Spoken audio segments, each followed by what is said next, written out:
안녕하십니까. 강박증연구가 김선인입니다. 오늘은 제가 카페지기로 있는 다음 카페 강박증 학술회의 회원 질문들 중에 중요한 질문을 하나 소개하고 설명하겠습니다. 회원 질문 편 네 번째 방송입니다. 회원 질문의 내용이 장문이고 질문이 여러 개일 때는 하나씩 따로 질문과 답변을 정리해서 소개하겠습니다. 그럴 경우에 제목은 질문 내용에 맞게 임의로 정하겠습니다. 제목: 아기를 죽이는 강박사고에 대한 피해 감수는 어떻게 하나요? 질문 내용입니다. 아기를 칼로 찌르지 않을까 걱정하는 임신부가 있다고 칩시다. 그렇다면 이때에도 피해 감수와 무시를 적용시키면 임신부가 내 아기를 내가 칼로 찔러서 내 아기가 죽게 된다면 어쩔 수 없지. 그 피해도 감수해야지. 이렇게 마음먹고 피해를 감수해야 되는 것인가요?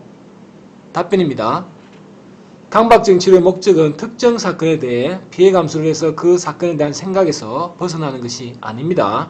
환자가 두려워하는 특정 사건에 대해 피해 감수를 하더라도 얼마든지 새로운 두려운 사건들이 선택이 되어 결국 새로운 증상은 추가됩니다. 그래서 중요한 것은 더 이상 그런 현상이 일어나지 않도록 가치관을 수정하고 중독을 줄여야 합니다. 치료 목적에 대한 내용은 이미 본 채널의 강박증 학술의 방송 4회 1부와 강박증 학술의 방송 7회 2부에서 자세히 설명했기 때문에 생략하겠습니다. 이 질문은 피해 감수의 범위에 관한 질문입니다. 피해 감수의 기본적인 범위는 큰 범위, 중간 범위, 작은 범위 세 종류입니다. 이 범위에 대해서는 본 채널 강박증 완치 핵심인 감수해야 할 피해 찾는 법 상하편을 참고하시고 생략하겠습니다. 피해 감수의 범위를 거주지에 비교하면 이렇습니다. 예를 들어 서울시 강남구 대치동에 사는 학생이 있다고 합시다. 친구가 너 어디 사니? 라고 물었습니다. 이 학생이 작은 범위로 답하면 대치동에 살아.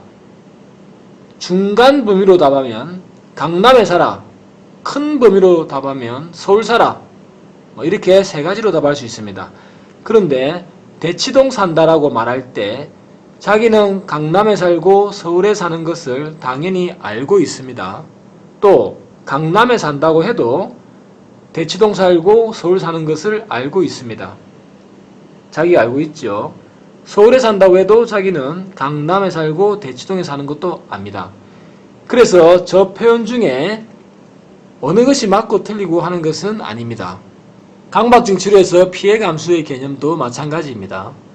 가정주부가 내 아기를 칼로 찔러 죽이는 강박사고를 하는 경우는 기본적으로 지엽적인 그 사건에 대해 피해 감수를 당연히 해야 합니다. 질문한 대로 내가 칼로 아기를 찔러 죽이게 된다면 어쩔 수 없지 라고 피해 감수를 해야 합니다. 물론 칼로 아기를 죽이는 일은 절대 없습니다. 일어나지 않지요. 이것은 논어랍니다. 그런데 내가 칼로 아기를 찔러 죽이게 될 때 그 사건에 관한 환자가 극혐하는 피해는 환자마다 다를 수가 있습니다. 물론 일반인도 마찬가지입니다. 그것은 환자마다 가치관이 다르기 때문입니다. 임신부나 가정주부 환자가 아기를 칼로 찔러 죽이는 강박사고가 있다고 합시다. 이때 환자가 아기를 칼로 찔러 죽이는 사건에서 극혐하는 피해가 엄청난 사회적 비판을 받는 것이라고 합시다.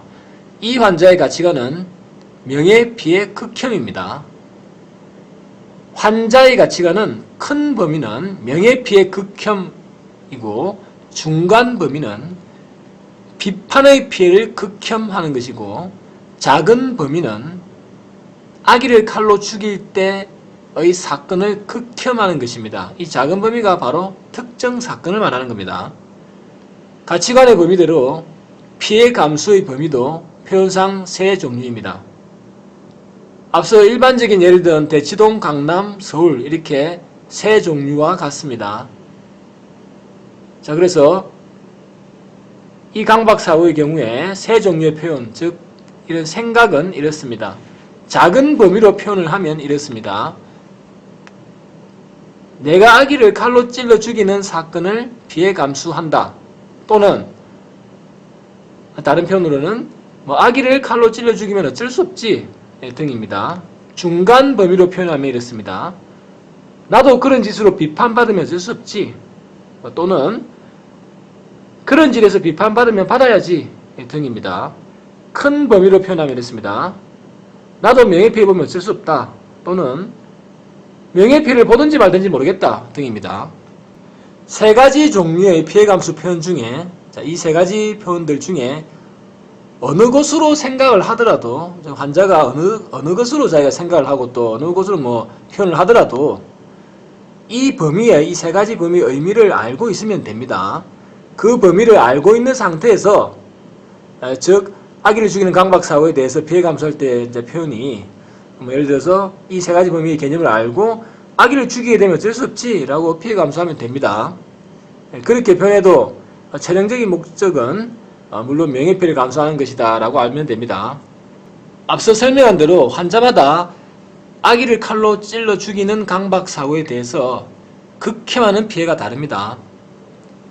다른 예로 가정주부 환자가 자기가 아기를 칼로 찔러 죽이게 되면 그것은 자신이 미쳐야만 가능한 일로 여기는 경우가 있습니다. 즉 아기를 칼로 찔러 죽인다는 의미가 자신이 미쳤다는 의미입니다. 환자는 아기를 죽여 엄청난 욕을 듣는 것에 대해서는 별로 신경 쓰지 않습니다. 이런 경우에서는 오직 자신이 미쳤다는 피해에 대해서만 극혐합니다. 또 자신은 미쳤을 때의 피해가 정신적 고통입니다. 그런 정신적 고통의 피해를 극혐합니다. 참고로 정신적 고통은 건강의 피해에 포함됩니다. 정신건강에 관련되기 때문에 건강의 피해에 포함이 됩니다. 그래서 환자의 가치관은 큰 범위로는 건강피해 극혐입니다.